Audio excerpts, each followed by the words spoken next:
Hi everyone, welcome to my channel. If you're new here, I am Anastasia Mili, a watercolor artist from Australia, and this is the second video in my watercolor palette series. I've already talked about my greens, and today we are diving into my blue paints. I'll share which blues I use the most as a landscape painter, which ones I've tried once and probably won't buy again, and also my absolute favorite ones.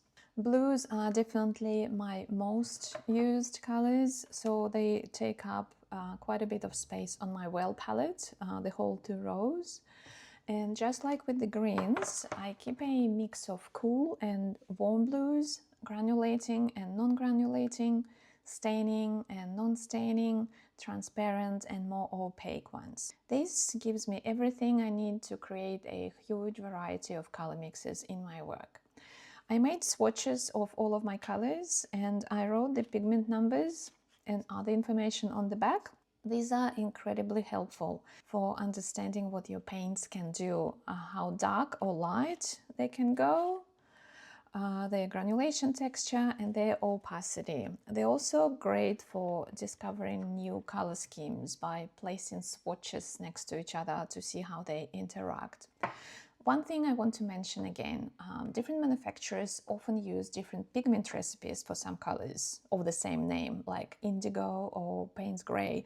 So keep that in mind. I have several Payne's Grays, for example, and they all look different, and same with indigo. Let me tell you about the core blues on my palette. And these are the ones that can create a great range of values from very dark to a light transparent wash. And some of them are more vibrant, some are more muted, some are warm, some are cool, some granulate, and some don't. So these colors are French ultramarine, indigo, Payne's Gray, Sailor Blue Green Shade, Lavender, and Soda Light Genuine. And currently my least used ones are turquoise. I have phthalo turquoise and Caribbean turquoise, Indian throne blue, Luna blue, cerulean blue, and cobalt teal. Now there is nothing wrong with these colors. I just tend to skip past them when I pick up my brush, and my art practice evolves constantly too. I'll use a color a lot for a while, then forget about it, then I rediscover it again. Turquoise colors, I'm not using them much at the moment. I do love them, they're absolutely gorgeous. I've had this tube since 2019 and I know it will last me years still. I remember when I got it and where I got it from. I got it in Hobart in Tasmania. I was just coming back to painting after a decade-long break and I discovered Daniel Smith paints, and this one was the very first Daniel Smith color I bought. I felt drawn to it immediately, but I haven't used it much. And also I'm not even sure why I bought this one, the Michael Harding one. It was definitely an impulse purchase after seeing a beautiful swatch of it in an art supply store. And I completely forgot I already had a very similar looking color. But I do want to get better at painting the ocean, so I am keeping these for when I have the mental energy to work on my water painting techniques. They also make very nice, very vibrant mixes, even near blacks, because they contain phthalo pigments, which are very strong, very luminous, and also super staining. Now let me tell you about the colors that I love the most out of all of these. First is Soda Light Genuine. I adore this color. I use it a lot in my work, though not as often in my watercolor demos here on YouTube, because I know it can be hard to find and it is also a serious fall paint. But you can actually mix a very similar color with French ultramarine and just a little touch of burnt umber. It's a very sentimental color for me. It is one of the first paints I bought when I returned to painting a few years ago. I remember being inspired by its moodiness and the beautiful textures it created, and it felt like it kept calling me back to my desk, encouraging me to make more art. So I really like this color. Next one is Lapis Lazuli. This was a little treat for myself. It is a Series 5 paint. I think it is one of the only 2 Series 5 colors in the whole range of Michael Harding watercolors. And it is absolutely gorgeous. It is perfect for painting sunny skies, luminous shadows, and it has a beautiful granulation. I love reading about where colors and pigments come from, and I have always been fascinated by the history of this pigment, how ancient it is, what it takes to make it. So having this color on my palette is like holding a little gemstone. The pigment in this lapis by Michael Harding is from Afghanistan, and I added it to my collection after reading and hearing about it for years. I have this book that I really enjoyed reading, and there's a whole chapter on lapis. I only got it a couple of months ago, so I'm still getting to know it, but it has quickly become a favorite. Next is French ultramarine. I have always had it on my palette, even decades ago when I was learning to paint, and I absolutely love the granulating texture it creates. It is so beautifully pronounced. Also, the color itself is so happy but soothing at the same time, in my opinion, and painting with it feels very calming. I also really like mixing it with transparent red oxide to make my own super granulating paint, because these colors have 2 very distinct looking granulation textures. So when mixed together, the particles bounce off each other and create really wonderful color and texture passages. Indigo also deserves a special mention. I have 2 indigos, one by Michael Harding, which is more on a blue side, and one by Art Spectrum, which is slightly warmer and on a grayer side, on a more neutral side. It might not be as striking as French ultramarine or sodalite or lapis, but I can't imagine my palette without it. I would say it is currently my most used blue out of all these, and I use it both on its own and also for mixing rich darks.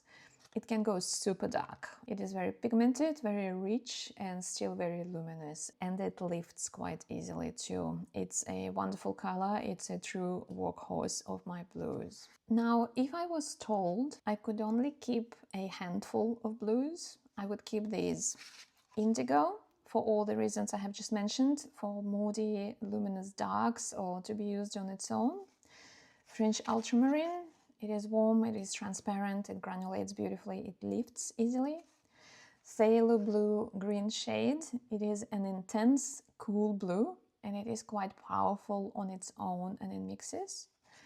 Payne's Grey, it's a blue-gray that's perfect for mixing interesting neutrals.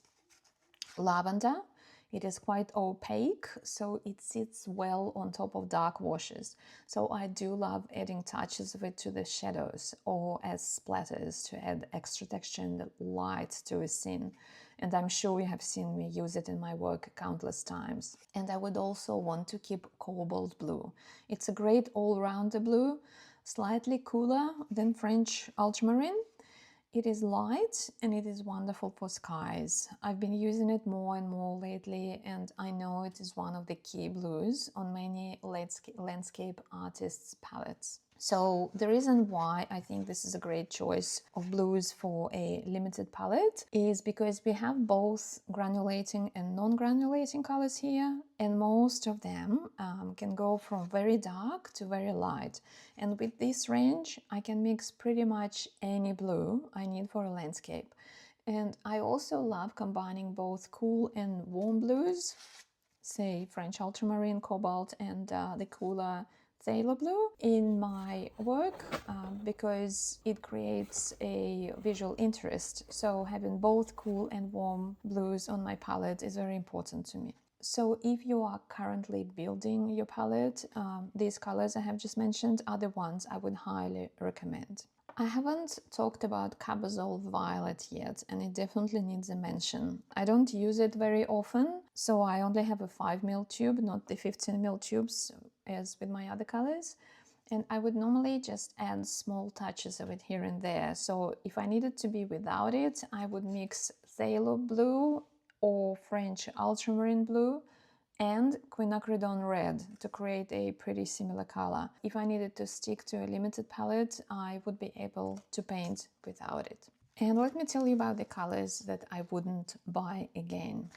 Manganese blue hue, I like it. It's gentle, it's perfect for hazy summer skies, but I'm a bit suspicious of it. I've heard from a few people online that it fades. I did my own light fastness test. It didn't really fade in the 6 months in the north facing window. Remember that I'm in the southern hemisphere, so the sun comes from the north, but it did shift towards a more greenish hue. I'm not sure if it's visible in the video. I'm not sure if the camera would pick it up.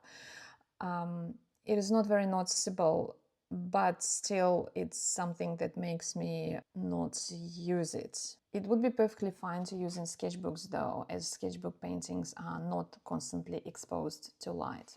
Indanthrone blue. I love how rich it looks when wet, but it dries much duller and I always feel a little bit disappointed by it when I use it. Maybe it's just this brand, but I think I can live without this color. Also, I would be able to mix a pretty similar color with probably indigo and some quinacridone red, or maybe French ultramarine with a little bit of quinacridone red. Cerulean blue chromium. I bought it while searching for a sky color, but it feels too heavy and greenish for my taste, so I rarely use it. Caribbean turquoise, just too similar to phthalo turquoise, and at the rate I'm using it, both these colors actually, they will last me well into my retirement, so I'm not going to buy any turquoises anytime soon. Luna blue. It's a very lovely muted blue with beautiful granulation, but it doesn't go very dark. So I usually reach for indigo or Payne's gray instead when I want to have a more neutral blue in my landscape. I have been looking at different blues. I'm not opposed to adding a few more to my collection, but I haven't found one I'm excited about yet. I think I already have quite a nice collection of blue paints, and I don't really need to add any new colors, but I love hearing about new pigments. So if you have interesting blues in your collection that I haven't mentioned, I would love to hear about them. And if you have any questions about the colors I mentioned in this video, let me know in the comments. Thank you for watching and happy painting!